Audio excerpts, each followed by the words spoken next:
Un largo viaje a la oscuridad, capítulos 8 y 9. Capítulo 8. Dan corría, la mente y el cuerpo enfocados en un solo objetivo: sobrevivir. Corría y resollaba. Atrás quedaban Liana, Quiroga, su hijo, el perro.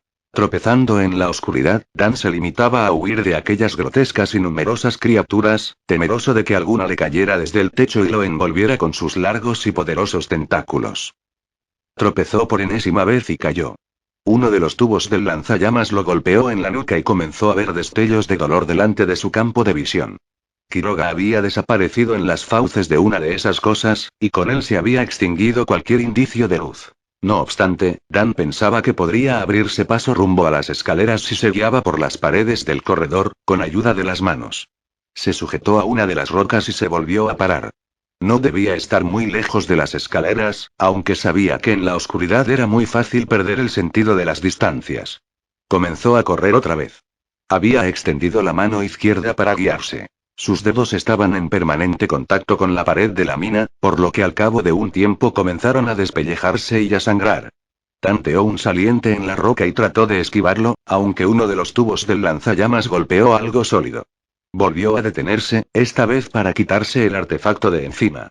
Estaba desenredando uno de los arneses cuando sintió el ruido a sus espaldas. Esto hizo que quedara por completo paralizado. Un ruido de succión, de sopapa. Se acercaba rápidamente. Estoy perdido, pensó. Se dio vuelta hacia los sonidos, apuntando con el lanzallamas. ¿Pero de qué servía empuñar esa arma, si no sabía usarla? Los ruidos se acercaban cada vez más. Estaban a 10 metros, a 5, incluso menos. Las manos de Dan tantearon la empuñadura del lanzallamas. Tal vez, si realizaba el intento. La empuñadura era fría y rasposa, como si estuviera hecha de un metal fruncido. Creyó reconocer un gatillo. De inmediato introdujo el dedo índice y apretó. No sucedió nada. La cosa se acercaba en la oscuridad. Ahora podía percibir su hedor, ese característico olor a barro podrido, propio de las orillas de los ríos. Quiroga había tenido razón al respecto. Aquellas cosas debían vivir en las cercanías de algún río subterráneo, seguramente ubicado debajo de la mina. Debían ser criaturas de hábitos sigilosos y nocturnos, y al parecer tenían facultades mentales extraordinarias. Y además, sobre todo, eran muchas. Volvió a apretar el gatillo, pero este se negó a moverse de su lugar. Un seguro, pensó entonces. Debe tener un seguro. Lo buscó a ciegas, esperando recibir el contacto de alguno de esos tentáculos de un momento a otro. Pensó que, si además de buscar el seguro del gatillo, debía encontrar algún botón que activara el chispero, entonces estaría acabado. Nunca podría tener el suficiente tiempo como para hacer las dos cosas. Tanteó algo que parecía un reborde metálico, muy cerca de la empuñadura. Lo retiró hacia atrás, en un gesto automático y desesperado. Volvió a apretar el gatillo, al tiempo que pensaba. Si Quiroga no pudo encenderlo al primer intento, entonces yo tampoco podré. Sin embargo, de la punta del lanzallamas surgió una pequeña lengua de fuego. Al parecer, había tenido más suerte que Quiroga, porque el maldito trasto se había encendido de inmediato. Levantó el soplador. La llama le proveía una pequeña pero esperanzadora fuente de luminosidad. La criatura estaba sobre él. Su boca era tan grande como un tanque de agua. Los tentáculos pendían a su alrededor, negros y viscosos, como la tétrica decoración del cumpleaños más pavoroso del mundo. Dan lanzó un gemido y apretó el gatillo, al tiempo que sentía que uno de los tentáculos le rodeaba el cuello. Capítulo 9. 1. Si eso era la muerte, entonces no era tan desagradable como siempre había creído. 2. No, pensó Quiroga, abriendo los ojos muy lentamente. Había oscuridad. Y un sonido amortiguado, como el batir de un tambor en las lejanías. Su cuerpo parecía flotar en una especie de líquido viscoso, tibio, como la sangre. Estiró una mano. De inmediato se encontró con una resistencia elástica, carnosa, que cedió un poco al empujarla con cierta fuerza.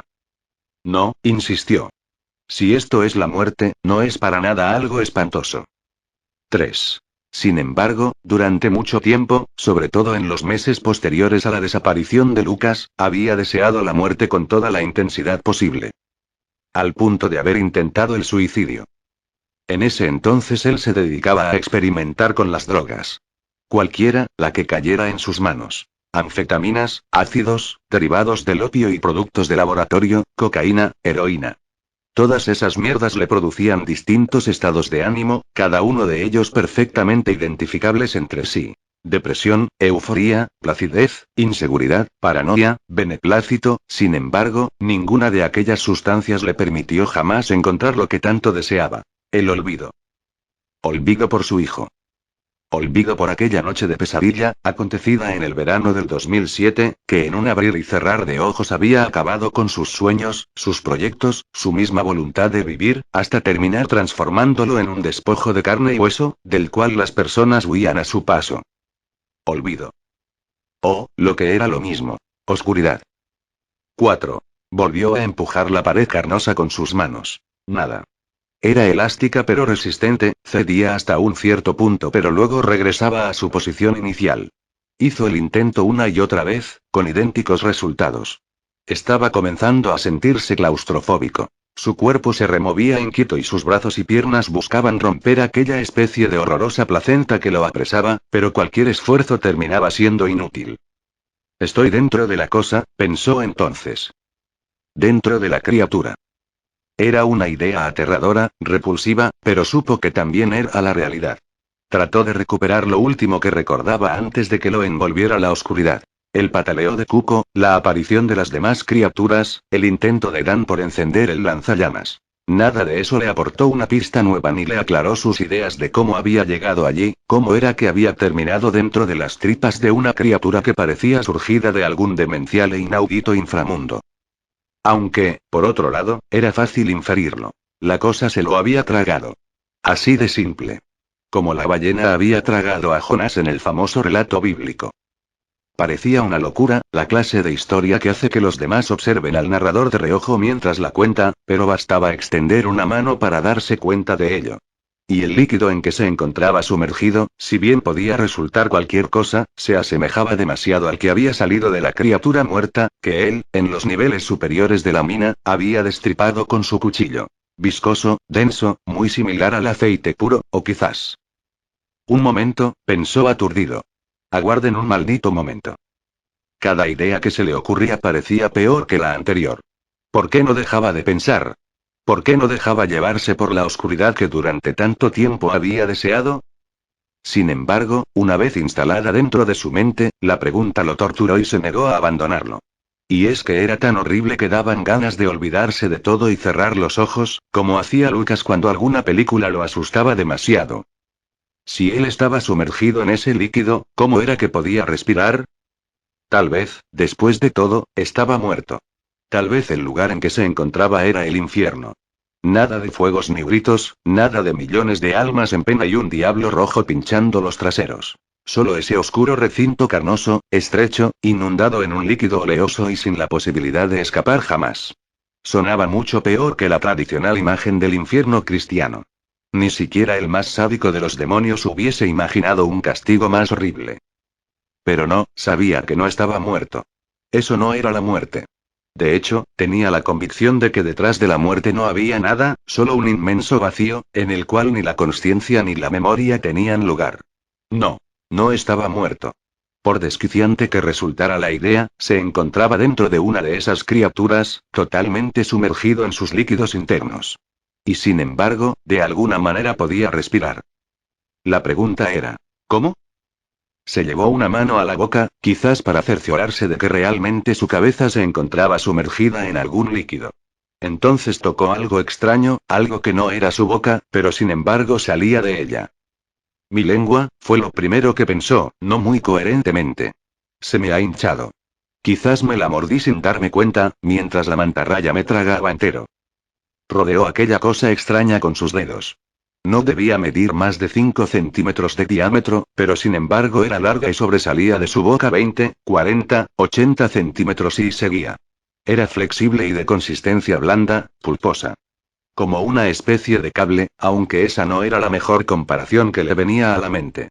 Lo que realmente parecía. No. Era como un tentáculo. O, más apropiado aún. No. Por favor, no. Un cordón umbilical. Sonaba como una locura, pero era exactamente lo que parecía. Un cordón umbilical que, en vez de nacerle en el ombligo, le salía del interior de la boca. Él se encontraba en una especie de placenta, y aquel era su cordón umbilical que lo mantenía vivo. Era demencial pero al mismo tiempo lógico. Ningún bebé podría sobrevivir sin su cordón umbilical. Trató de sacarse el cable, el cordón, de la boca, tironeando bruscamente de él, pero de inmediato sintió un dolor agudísimo en el pecho y en la parte alta de su estómago, que hizo que desistiera de la idea. Sin dudas el cable, el cordón, se metía muy dentro de su boca, hasta llegar a la cavidad de los pulmones, quizás más profundo aún. Ignoraba en qué momento se había introducido dentro de su organismo, pero su objetivo parecía estar claro. Le permitía respirar a través de él, como una horrenda y viscosa cánula de oxígeno. Comenzó a debatirse y a tratar de zafarse de aquella prisión de carne y cartílagos, presa, ahora sí, del pavor y del espanto. Trató de gritar, pero no pudo. Sin dudas el tentáculo cable cordón se lo impedía. Se había adueñado de su voz y de su sistema respiratorio y quién sabía de cuántas cosas más. Aún así, siguió gritando. Lo hizo en su mente, tan fuerte que pensó que sucumbiría allí mismo, convulsionado dentro de esa especie de enorme placenta, los ojos desorbitados y aterrados, las manos convertidas en garras tratando de arañar, de hacer algún daño a esa carnosa y repugnante pared que lo contenía. Pero todo fue inútil. Cerró los ojos y comenzó a sollozar. Como era incapaz de generar algún sonido, el resultado terminó siendo unas cuantas y fuertes sacudidas de su cuerpo. Si tan solo pudiera liberarse a ese cordón, porque era eso, una especie de cordón umbilical, no tenía sentido negarlo, de alguna forma cortarlo, y luego abrir un hueco en el interior de la criatura. Volvió a abrir los ojos. Sí que tenía algo así. El cuchillo, pensó sobresaltado. El cuchillo en mi cinturón. No se detuvo a reconsiderar las implicancias de esa idea. No era su estilo ni tampoco nunca lo sería. Buscó a tientas el viejo aunque siempre afilado cuchillo y lo sacó de su vaina.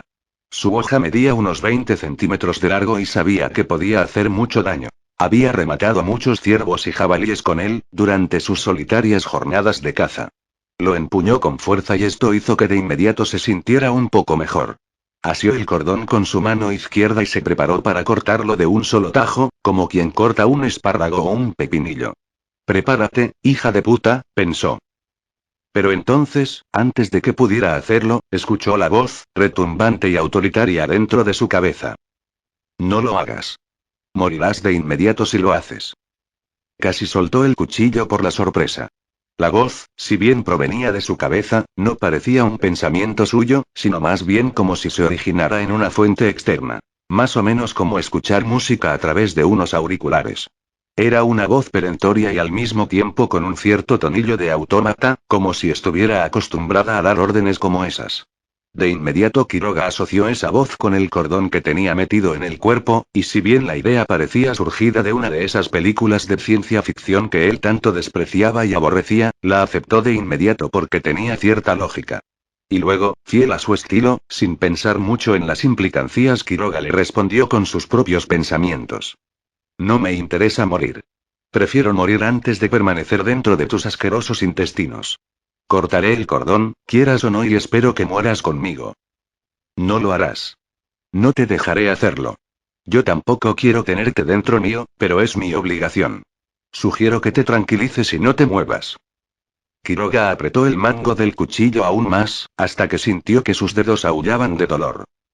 ¿Quién eres? ¿Qué vas a hacerme? ¿Dónde está mi perro? También había otra pregunta que deseaba fervorosamente hacer, aunque de momento no se atrevía a formularla. ¿Sabes dónde está mi hijo? Sin embargo, no obtuvo ningún tipo de respuesta por parte de la criatura. Sentía que, fuera lo que fuese que había hurgado en sus pensamientos, ahora estaba fuera, como si ya no le interesase mantener la comunicación. Craso error, pensó Quiroga, con el pulso acelerado locamente. Se concentró en cortar aquel maldito cordón.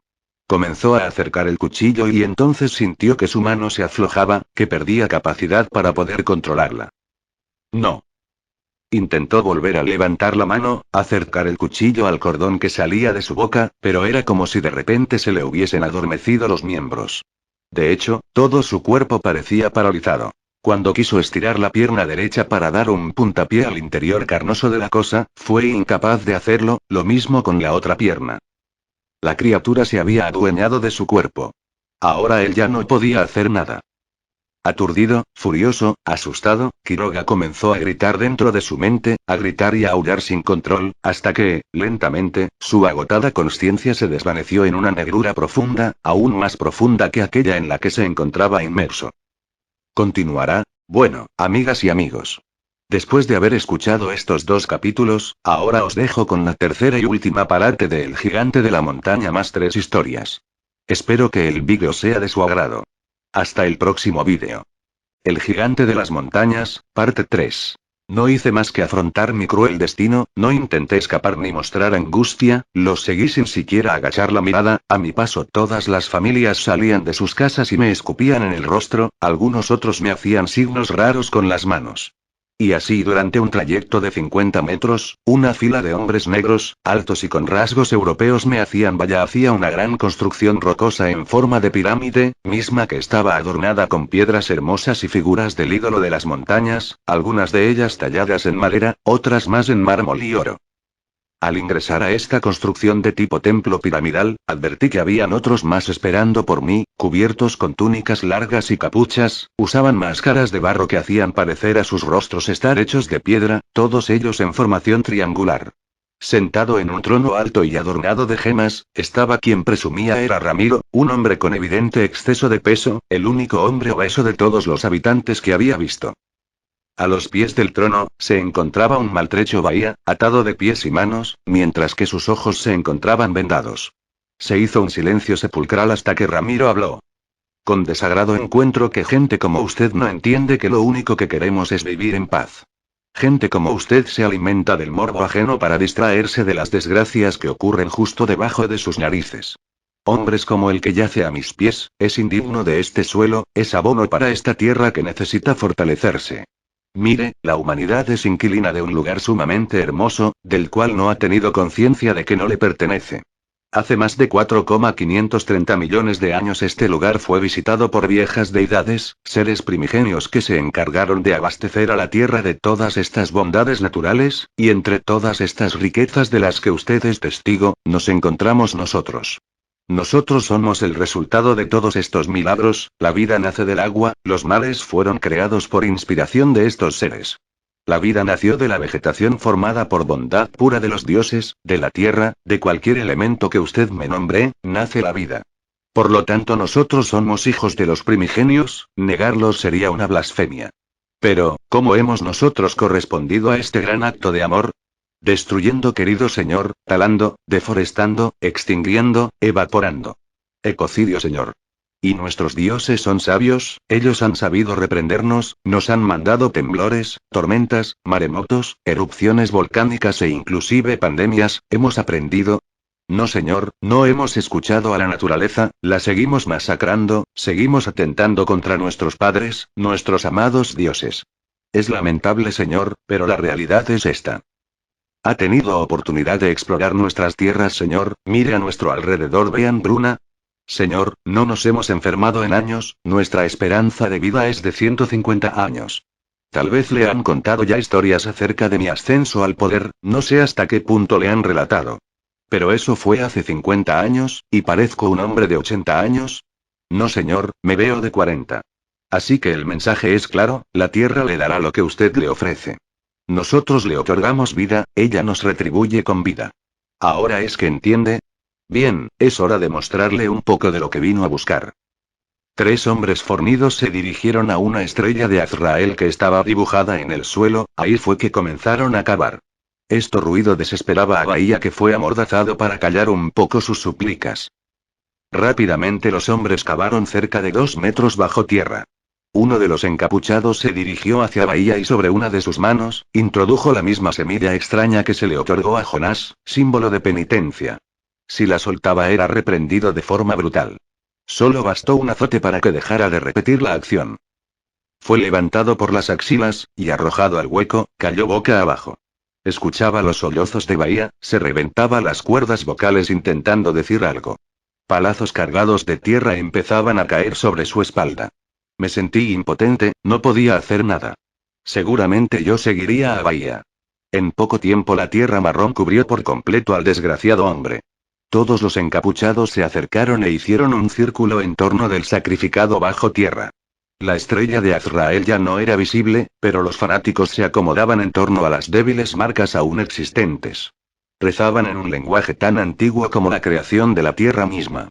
Lo supe porque reconocí algunas de esas oraciones, las cuales pertenecían al libro de los muertos. Un libro que se suponía ser un mito.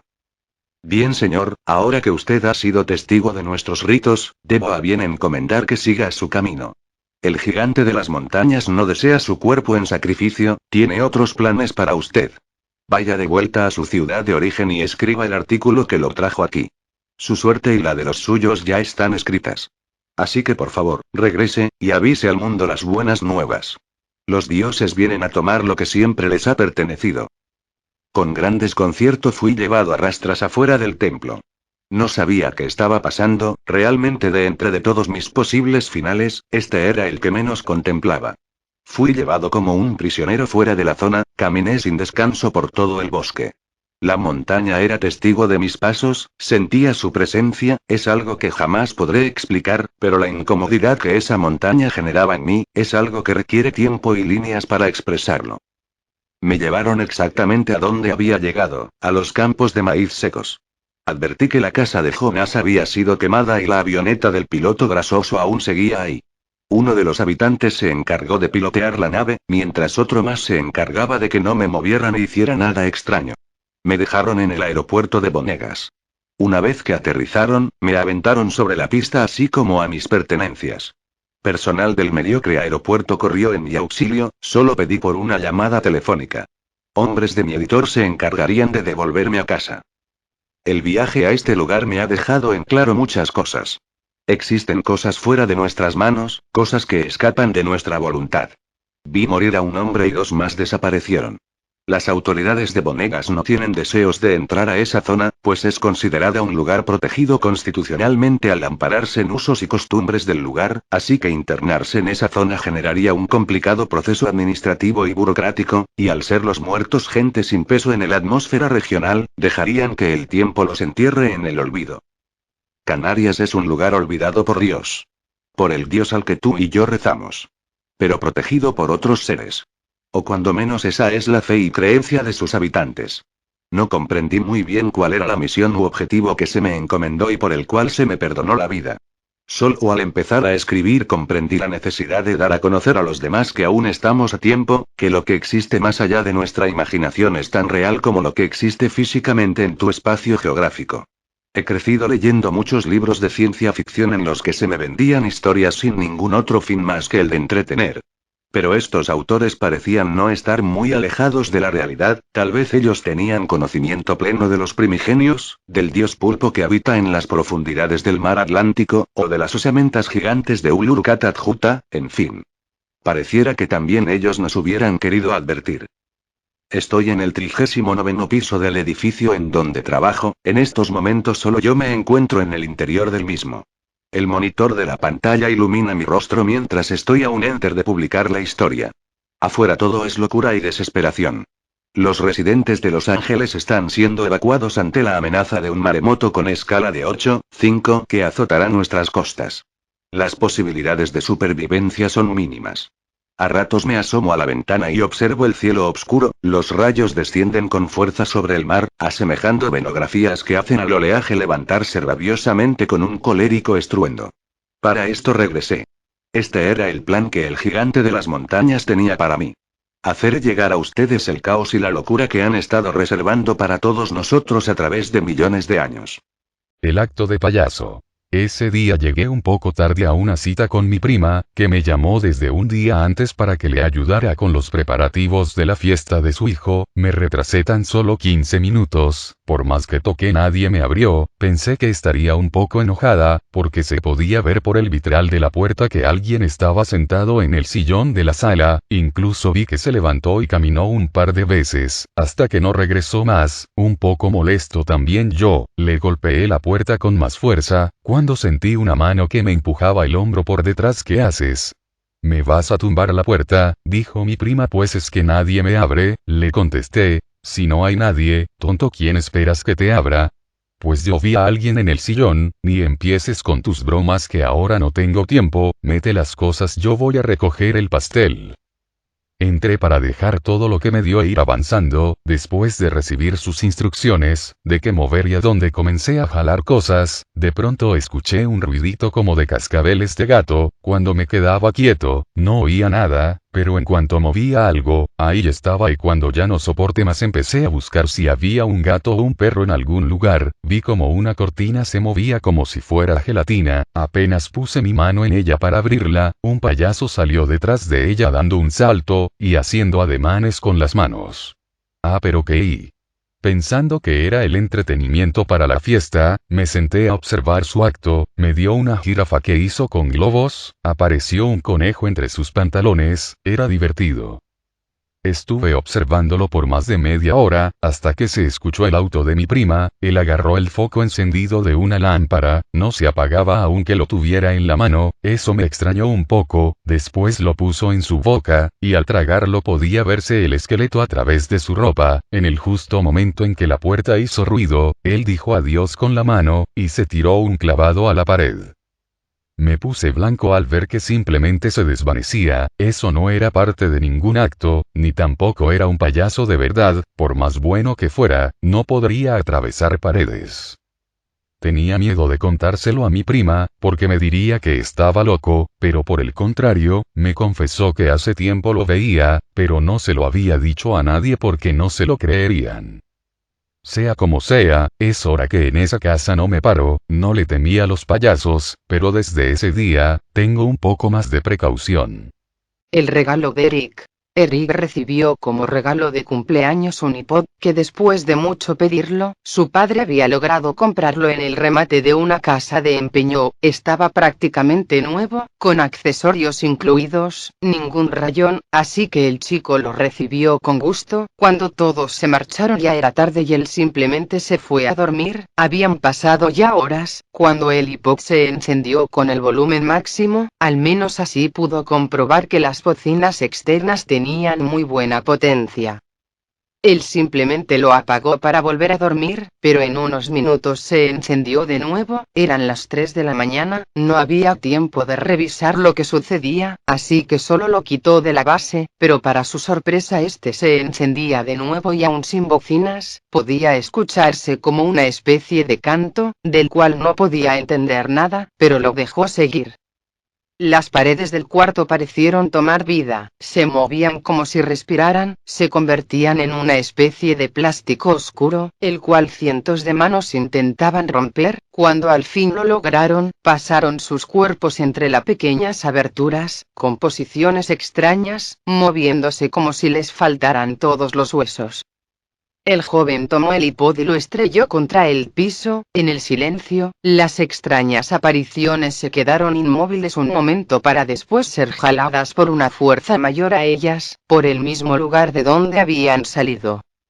No pasaron más que unos segundos, cuando el iPod destrozado, siguió tocando, y no se detuvo hasta que todos aquellos seres rodearon a Eric, causándole quemaduras de frío en el cuerpo cada vez que lo tocaban, hasta el punto de convertirlo en una piedra que el padre casi hizo polvo cuando abrió la puerta violentamente. Venía en busca de su hijo, y la razón que lo hacía gritar, alcanzó a ver apenas decenas de muertos caminantes, que volvían a las paredes, meciéndose al ritmo de los cantos extraños del iPod destrozado. Ese iPod había pertenecido a un grupo satánico, que tenían en él cientos de cantos para invocaciones de sus ritos y sacrificios. El no nacido. Carolina y su esposo estaban muy contentos por haber confirmado su embarazo. Los días le pasaron volando hasta los 7 meses, cuando ya tenían todo listo para la llegada del bebé. Ella estaba ya en casa de tiempo completo, con una enfermera, mientras él trabajaba un turno de 12 horas. Una tarde muy fría, Carolina envió a la enfermera que trajera unas tazas con chocolate caliente mientras se sentaban junto al fuego de la chimenea. Unos segundos después de que ella se marchó a la cocina, escuchó un terrible grito, corrió deprisa pensando que la señora podría estar teniendo alguna clase de molestia, pero para su sorpresa, estaba tirada en el piso, con el vientre abierto de par en par. Se veía con claridad que algo salió desde adentro. La enfermera horrorizada llamó al señor de inmediato, pero al estar al teléfono, pudo ver que se reflejaba en la pared una pequeña sombra, que no le dio tiempo de voltear y la ahorcó con el cable del aparato. El padre ya venía en camino, alertado porque la llamada se cortó, estaba algo preocupado. Cuando se bajó del auto, la puerta estaba abierta, rechinaba movida por el viento. Él entró con mucha cautela, para ver a las dos mujeres tiradas en el piso, escuchando en el fondo una risa traviesa. Veía con mucha incredulidad, cómo el bebé se movía con una destreza que parecía tener una larga vida. Con el rostro ensangrentado, y filosos colmillos en lugar de dientes, recordó como una vieja extraña en la calle, le dijo que su hijo estaba maldito, que sería solo causa de desgracias, y debía terminar con él. Pero fue más fuerte el amor del padre por su bebé, que lo llamó tiernamente a su lado, lo acurrucó en su saco, y le prometió que lo cuidaría por siempre. Fueron juntos al jardín a enterrar los cuerpos, ya que el bebé se negó a tomar leche, tuvo que engañar a mujeres cada cierto tiempo, para alimentarlo, jugaba un poco con ellas, para después asesinarlas, y terminar por comerlas.